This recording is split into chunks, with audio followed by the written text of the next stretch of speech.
Welcome to Lady Business, the podcast where we make the mess feel normal. As always, in this episode, we're diving into another inspiring conversation with our guest who is carving their own path.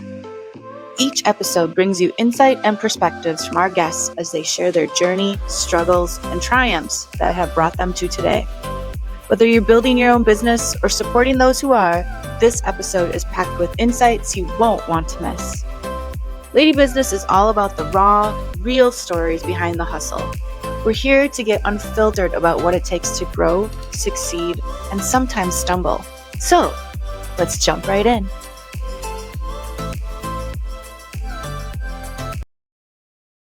Hello, everybody. Today on Lady Business, I'm excited to be chatting with you all with Stephanie Melnick. So Stephanie, thanks so much for taking time to be with us today. I'm so excited for a conversation, and I'm not going to introduce you because I know that I will not do you justice. So welcome. And if you want to let us know a little bit more about yourself, we'd be happy to get us started off. Thank you. It is a pleasure to be here. I'm really excited. Thank you for asking. My name is Stephanie. I'm from Milwaukee. I guess the couple things probably why Heather reached out. I'm a lawyer, so we work with small businesses, and most of our clients are women-owned businesses. So I think I get to experience the business side of things, both from owning my own business and from helping people kind of slog through it on a daily basis. And then we started She Stands Tall in 2017, which runs events, and really the goal is to build community for women entrepreneurs. And so out of that, we are doing now Women's Entrepreneurship Week, which is several days in a row in May, where we do events hosted, again, the goal of educating and bringing together women entrepreneurs and helping to kind of really reinforce that community. Yeah, and I forget how we met, but we met, and that's I think it's like a full hand years ago. Five. I think you're right. I was gonna say it's been a little while, but I can't remember how we met either. Okay, it'll come to me while we're talking. I'll remember. Yeah, I'm sure it was a connection to Women's Entrepreneurship Week because Joanne had been part of Women's Entrepreneurship Week for the couple of years before. You all had taken it over, and then yeah, She Stands Tall.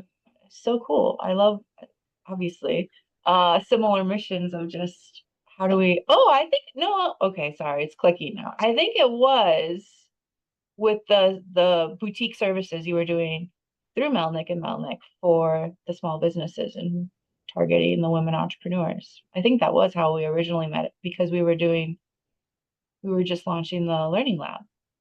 Oh, I think that sounds right. Yeah. Okay, it's kind of coming back. It's like one of those things where it's like, oh, I know Heather, but how we met, I didn't really, you know what I mean? And we've done. I didn't really think about it anymore. Together over the course. Yeah, it's over the past. Has it been 5 years already? Wow. I think it has been. Yeah, I mean that sounds right. It's been at least that long. Yeah.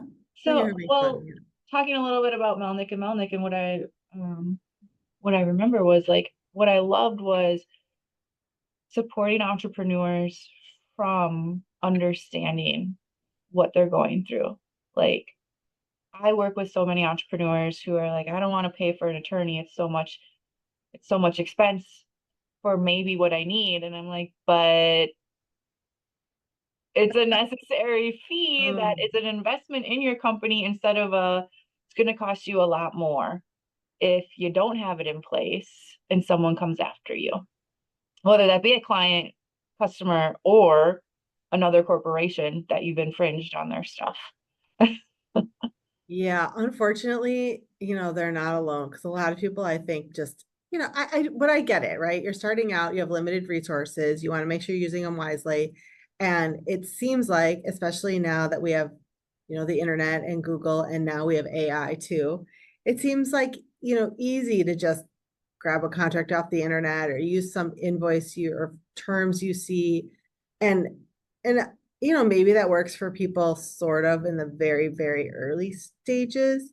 But once you get past that, it's really dangerous. And from what we've seen with people, same as you, which is just like, it's just a matter of time until it goes awry, and it's difficult and expensive to fix it on the back end. It's way easier to kind of think it through on the front end.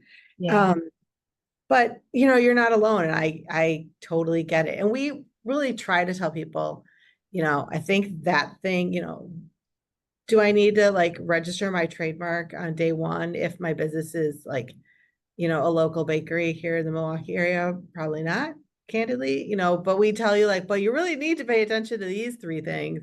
And Yes. then you can back burner that. So we try to tell people what's really important, but yeah, you're right. To try to fix it later is a It's challenge. really hard, especially, the biggest one I see is people with co-founders, and Oh yeah. they don't think through that co-founder relationship from a legal perspective. Um, like what I always tell people, obviously, is I'm not an attorney. Here are my suggestions for you to think about and take to an attorney, because you are in your honeymoon phase of your relationship as you're starting your business. And at some point, you're going to be angry with each other. So true. It is so true. And I think because I've seen both sides of it where people, like you say, the honeymoon phase and they have nothing in writing at all. And then it goes bad and it's rough because we have nothing. Yeah.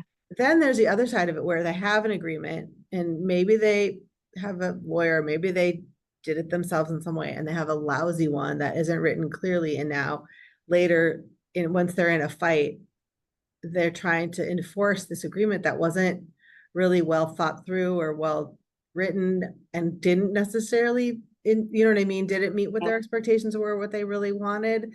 And that is just also awful. So you're right, the co-founder thing gets really, it's amazing when it's amazing, and then when it isn't, you really just need very clear of like, okay, now what do we do?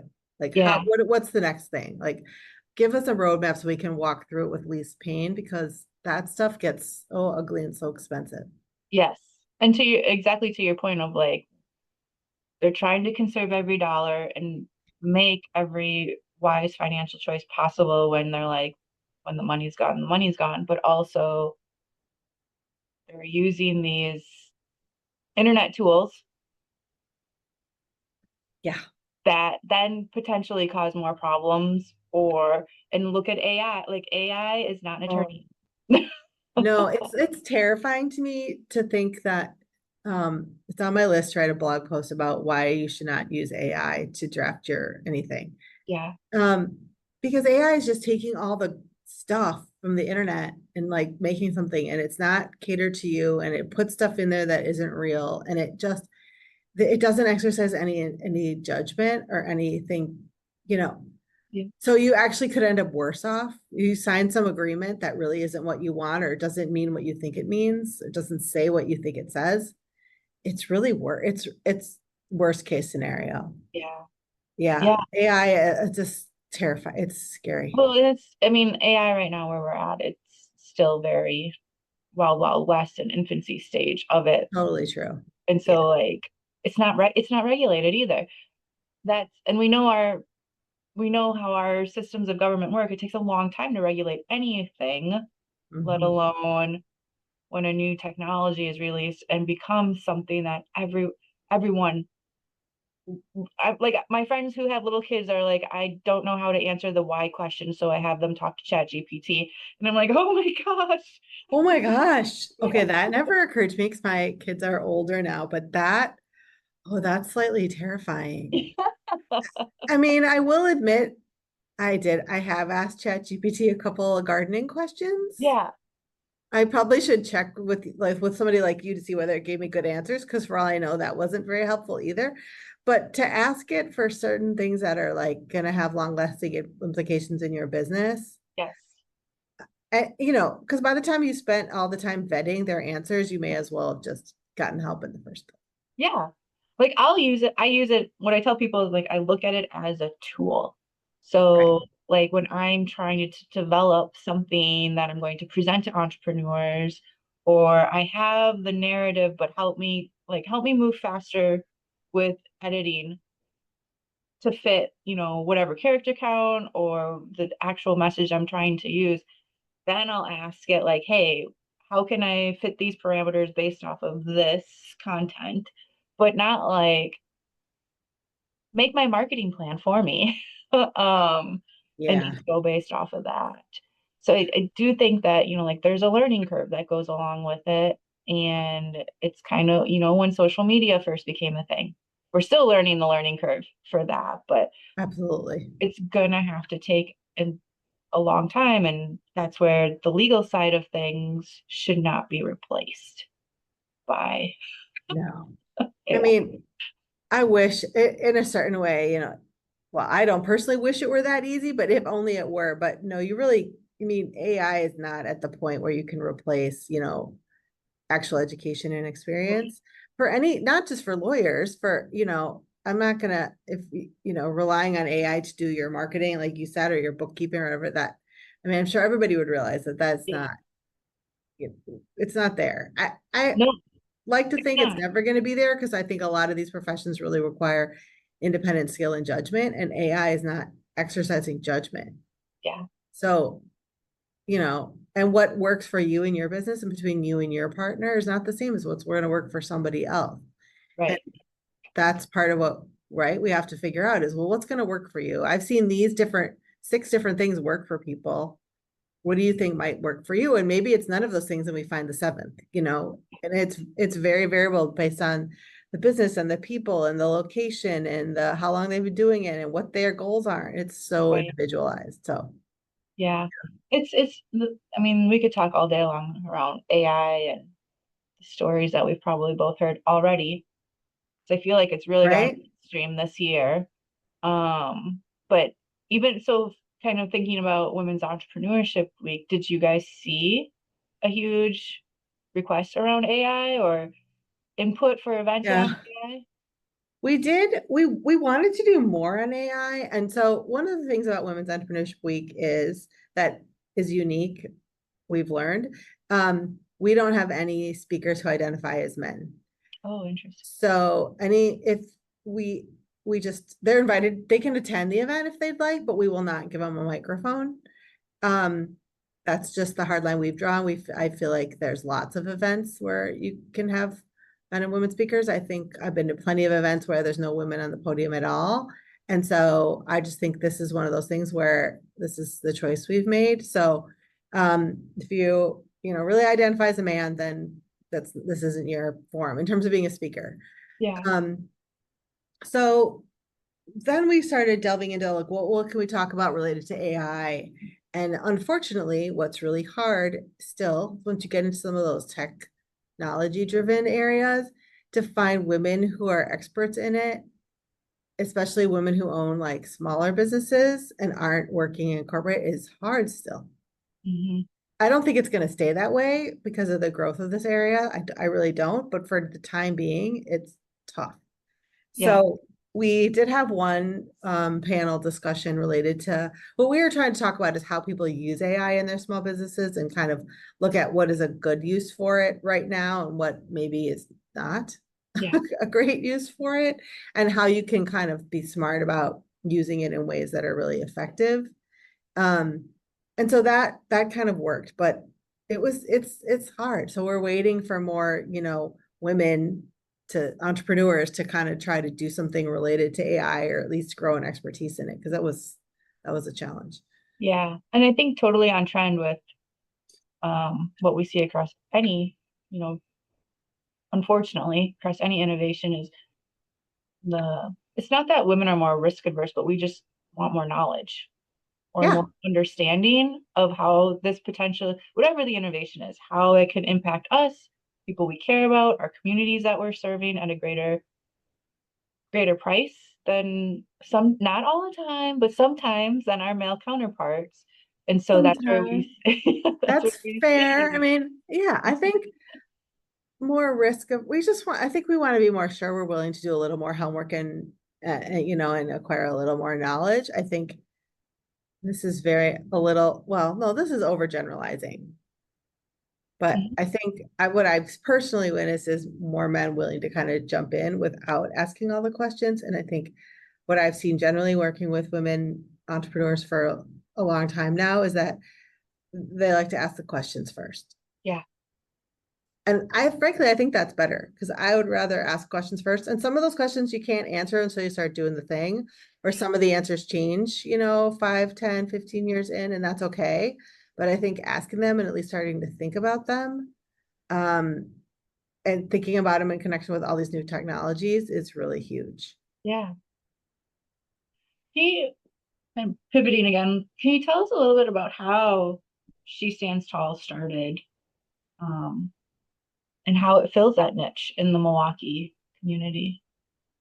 So what's funny is sometimes I just have we have these ideas and then like it turns into something more than I ever envisioned. So truthfully, She Stands Tall started because in 2017, I started thinking like, wow, wouldn't it be fun if we just had these like, events and there was like snacks and wine and we just talked to women entrepreneurs in the area and got to learn about what they do. And then we could build the community around it and people would be more willing to ask questions and try to get help because there'd be this community that we could build that exists. And so it really just started out as we partnered with a wine bar here in Milwaukee, and they had the drinks and the snacks, and we brought in speakers and people, and we talked to them about what are you doing here, what is your business, and why are you doing it, and how are you doing it, and that's really how it started. Really simple. It was not intending to be a whole nother organization, a whole nother thing. It just was, and so we did that for a while, and it kind of over time kind of grew into different phases of it. Coincidentally, in the beginning of 2020, like we started a mastermind cohort, which we call She Shines. So we're up to 5 cohorts now of women business owners who get together monthly and talk about issues now. That had started in January of 2020 was unbelievably helpful to people. But that was, I will totally admit to, a total coincidence. And then Women's Entrepreneurship Week, as you kind of hinted at, started also in 2017, but not by us. Somebody started it, I think, who was connected with one of the co-working spaces here. And she ran it for a couple years and then handed it off to another company that handed it for 100, did it for a couple years. And then they had a pandemic. So it moved online, which was kind of rough. And then they handed it off to somebody else who did it for a couple years. And I think by the time we took it over, at the end of 2022 to plan for 2023, it was sort of like a hybrid, like it was half in person and well, maybe 2/3 online and a little bit in person. And we decided that, having at that point, we were pretty much done with COVID at that point by 2023. We would move it back to in person. That's really what people wanted. And so we kind of transformed it into that. But so I wish I could tell you that I had this whole design for all these things when we started, She Stands Tall in 2017, but that is absolutely not what happened. It just kind of evolved gradually. And once we also started listening to what people were telling us they wanted, um, we had a call for a BIPOC only cohort of She Shines. And so we said, okay, if that's what you want, we have enough people to do it, we'll create one. So hopefully we're listening to what people need in terms of community building and then making it work. And we've pivoted along the way like everybody else, but it's been really Yeah. fun. Well, and that's where, like so much is similar to the average entrepreneur story of like, I see a problem, I'm trying to fill it, and then I'm also listening and iterating as I go. But then a similar experience through Joanne of like the added level of I'm serving the community. So how does it fit in? How does it ebb and flow? And how do I have to be able to ebb and flow as it changes instead of just being like, but this is what we were supposed to be doing. Totally. Totally. I mean, I'm not sure if like in the beginning what we were supposed to be doing, it wasn't even that, like it was really like, well, we're gonna get together and do this thing and it's gonna be fun. And people are gonna learn from it. It's gonna be interesting and they're gonna meet each other. I would, so how to serve the community and what the community needs and wants has really just been a matter of listening to the community. And if you think about a lot because of COVID and a lot because of other things, Yeah. the world being what it is, there's been a lot of changes since 2017. Yeah. Um, it doesn't seem like there should be in that relatively short amount of time, but there really have. And so what was important then or what we need then maybe isn't what we need now. And, that's okay. So yeah, it's been like you say, it's been just kind of it's been an interesting process. Yeah. I mean, from so many different angles of how the world has changed in the past, what, 7-ish years. How the everyday changes, but then also, yeah, looking at what does the market need, or not market need, but what are they looking for?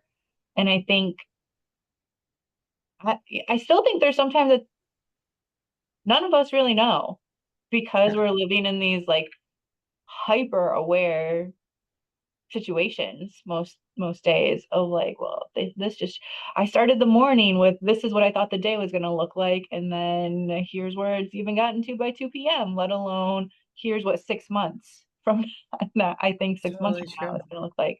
And so planning a festival, planning Women's Entrepreneurship Week, do you go into when you start planning out, so my experience working with you all as part of Women's Entrepreneurship Week is you start reaching out like October to plan for May, which I'm like, oh my God, who's thinking about May? Right? Um, But have you seen like yeah. what that planning period looks like and how do you fluctuate for that even? Well, yeah, because so 2 years ago, we did start planning October, November. And that was difficult too, because it was just such a long kind of lead up. Hmm. Um, and also it just gave people, sometimes you'd put out a speaker request and it just gave people too much time to Hmm. think about it, I think. I don't know how, yeah. Um, so this past year, when we planned for 2025, we really started in earnest in January. We work on a lot of the like funding part of it before that, Hmm. but we really started kind of planning programming and putting out a call out for speakers more like beginning of the new year. Um, and that was one thing that was just so different is we did a call out for speakers and we got like, I don't know, some crazy like 90 applications. It Oh was wow. just, it was a lot.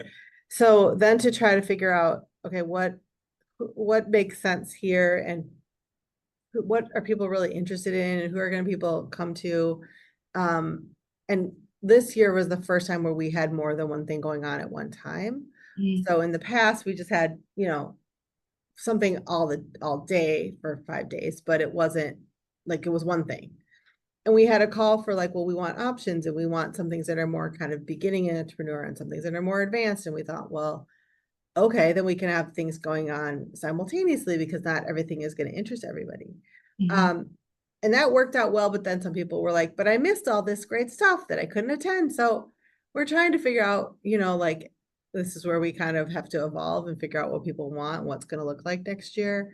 Yeah. Um, we also we had evening events and we had fewer evening events this year, which I think was really good because it helped people concentrate on like, okay, I really want to make sure I get to those. And so that was great from like an attendance perspective. Hmm. Um, but yeah, I mean the planning of it, you could spend in it like we don't because I think it might crush me, but like we could start planning for it the minute it ends from the year before. If we really, Yeah. you know what I mean? Like it ends up being a lot to do, but I think some of it is just sort of like, okay, what's our theme and what are the things we really want to cover? And for that, we mostly listen to what people tell us.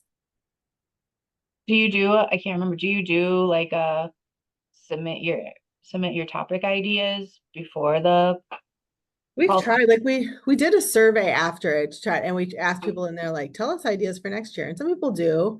Yeah. And then we'll ask again, sort of like, if you have ideas, send them over as we start our social media over the summer. We're still posting, but it's less. Um, Yeah. here in Wisconsin, we want to enjoy our summer, right? That's So right. so it's less, but so we will start asking some of those questions and trying to figure out like what makes sense for next year and what's the theme going to be, and so we just haven't gotten there quite yet. Yeah. Yeah, in Um, July, fortunately. You'll get there. You'll get there. I mean, some of We'll the other get there. festivals that I've been part of from the organizing side, yeah, they do the year-long planning, but that's what I've seen is they're like, well, we know our festival is in January, so we start planning the January before, and then you get to like May and September, and you're like, whoa, whoa, whoa, maybe we need to rethink this a little bit, or Well, yeah, that's a great point though, because especially now, like you could plan something in January and then by the following January, it might not be that important yeah, anymore. yeah, It's a moving, I feel like things are moving kind of fast. yeah, So, yeah, so we haven't really, we're still thinking through kind of making some sort of like what is this still gonna look the same number of days and what days we need to pick dates for sure. We need to decide. We were at the Milwaukee Public Library last May. We want to, which was great. I mean, so many people told me they'd never been there before, which was sort of remarkable to me because it's a really special place. Um, about, going back there and is that the right space? I don't think we need more space, thankfully. We've grown out of some others. So, and thinking through like, do the evening events still work? So we're really trying to kind of like, now that it will be year 4 for us, to yeah, kind of take a few steps back and reevaluate, like look at the community again and what do they want and what makes sense for this event and what really has worked really well and what maybe do we think we can make better. So yeah. like anything else. Yeah. Well, and you kind and like you've talked about there's hiccups, there's the struggle that happens with all of Yeah, that as well.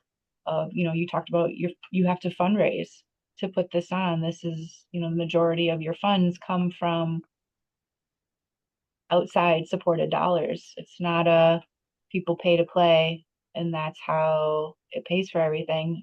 My guess is, it's both. Yeah. yeah. And so it's also walking that line of how do I make sure my target market can be able to get what they need? Because that's the overall, like the overall focus of Women's Entrepreneurship Week is that support, the network, the community, but then also how do we give access to this information that might be gate kept. That's the right Yeah. word. Well done. eh, Unless you can pay to play, which what we know if we look at revenues for the average small business, especially women-owned small business, they can't afford to go into the spaces where a lot of these things are happening because they're thinking about how is every single dollar, and professional development sometimes falls down on that list when you're like, well, I have to pay all these things first and myself. It's um true. so it's that kind of like chicken and egg problem. So thank you for doing the work that you're doing. Yeah. Thank It's much you. needed, It's and fun. Thank yeah, you for your help. You've helped us. You've been a panel speakers for us a couple of times, which I really yeah, appreciate. Um, the one I thought you did last year with Julie from Summit was awesome. yeah, that one That was was fun. fun. Yeah. Yeah, that was fun. So I think, yeah, I mean, it's been an interesting process and we've changed things as we go and we'll keep doing it. But I appreciate it. And it's always just fun getting everybody together and what people learn from each other. And then the stories they share with us after about, well, I did this partnership because I met somebody at Women's Entrepreneurship Week, or I got a loan from Summit Credit Union because I met somebody at Women's Entrepreneurship Week. And those stories kind of come out and people tell us that, all year long. And that really is kind of fuel for the project because Yeah, these really are community building. It works and people are meeting each other and then they work together and you know, yeah. it's great. Well, do you guys have like here's our 5-year strategic plan for Women's Entrepreneurship Week of like trying to get it to a certain different level, or You mean a different level, like, I'm well, sorry, like what do you touch mean? point or like attendance or reach? Like I know we've kind of talked about how can we try to bridge the Madison Milwaukee gap a little bit more or Yeah, I'd love to do larger. that still. That is definitely on the list. We're thinking about, so one big thing that we're doing is trying to think about, we haven't been a nonprofit for a variety of reasons that don't, matter that much. And so we are kind of thinking of because people assume we are. And so trying to make it more clear that so the mission aligns with the actual structure of the organization.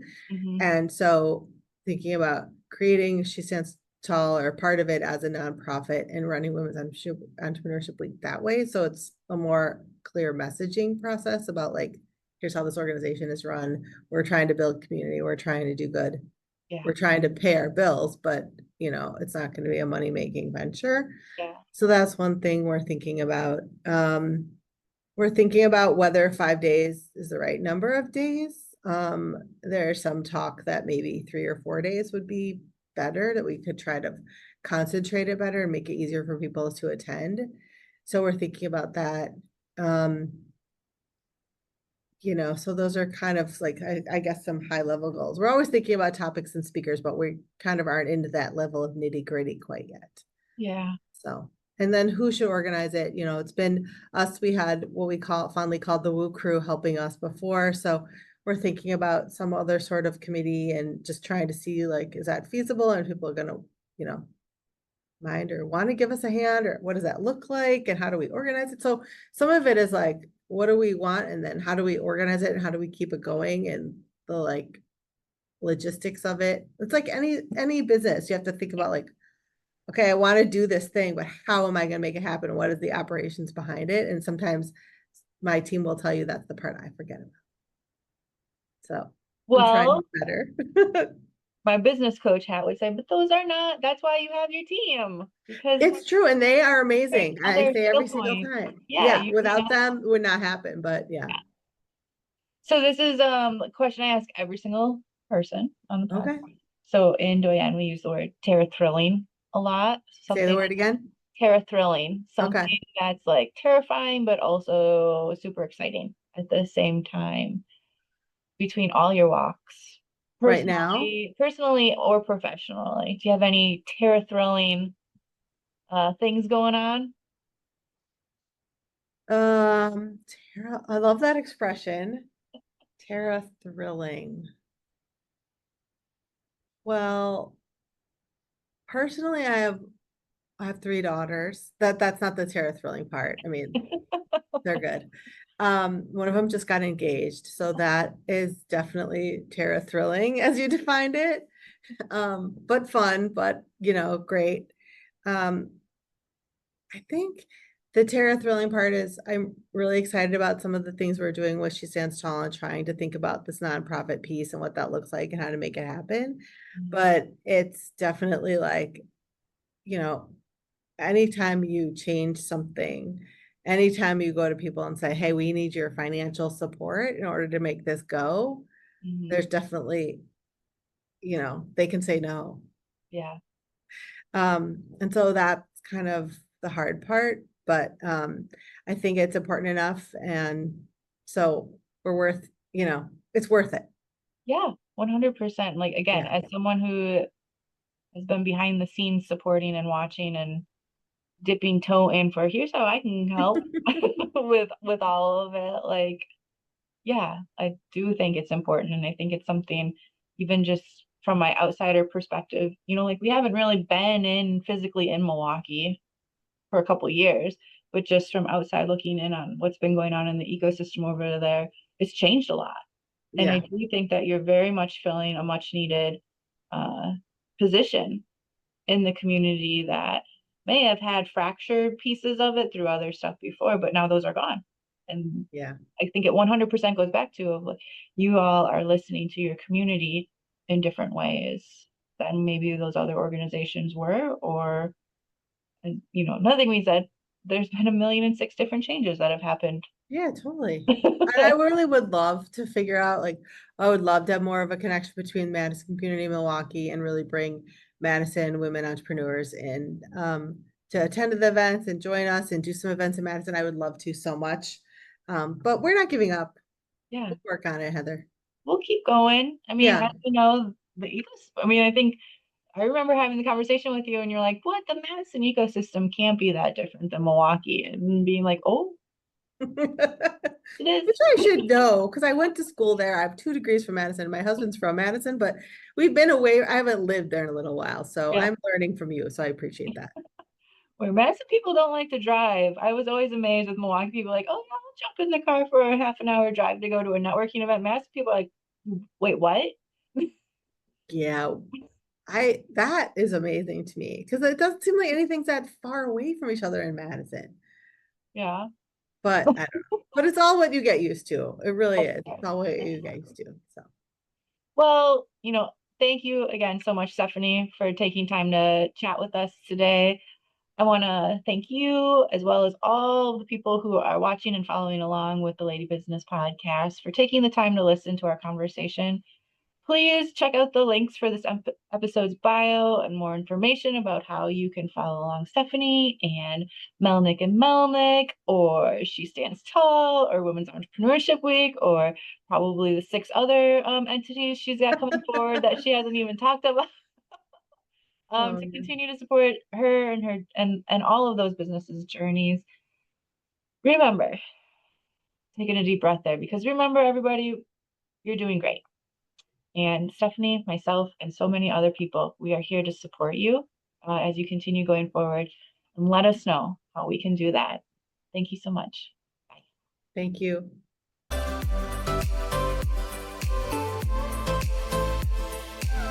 Doyen Lady Business Podcast is a production of Doyen Group Inc. This show is recorded, produced, and edited by Doyen Group team members. I am your host, Heather Wentler. If you want to listen to all past Lady Business episodes, please head on over to doyengroup.org and click to visit our Learning Lab to see past season episodes and learn more about past guests. If you love what you're hearing, make sure to click the subscribe or follow buttons wherever you're listening to Lady Business, and share with others who you think would enjoy listening as well. Remember, you're doing great, and thank you for being you.